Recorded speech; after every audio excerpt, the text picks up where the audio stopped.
How did people see these things? How did people come up with these things? This is always a question. Well, how did the modern scientists see something today? What are these instruments? These instruments are just extensions of our own senses. Only because we have eyes, only because we have eyes, the telescope means something. Otherwise, what is a telescope for a man who has no eyes?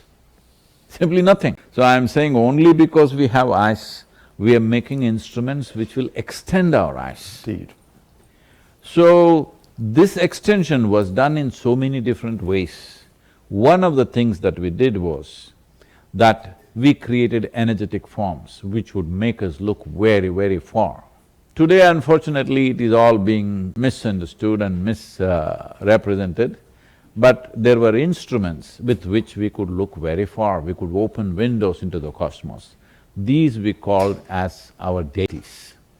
These are not gods, there is no concept of God in the East. Are you talking about modern telescopes or ancient Both. metaphor? There were no ancient telescopes. I meant metaphorical. Yes, they saw things by creating energetic forms.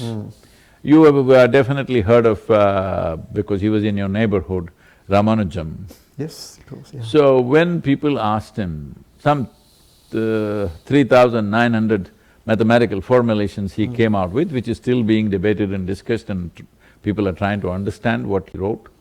When people asked him, he was dying of tuberculosis. He sat on his deathbed and simply poured out mathematics. When people asked him, how does this come?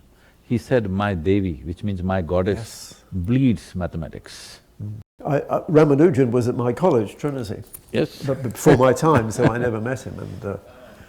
And to me, that is a fascinating example of how one can get information about the universe, not just through the intellect,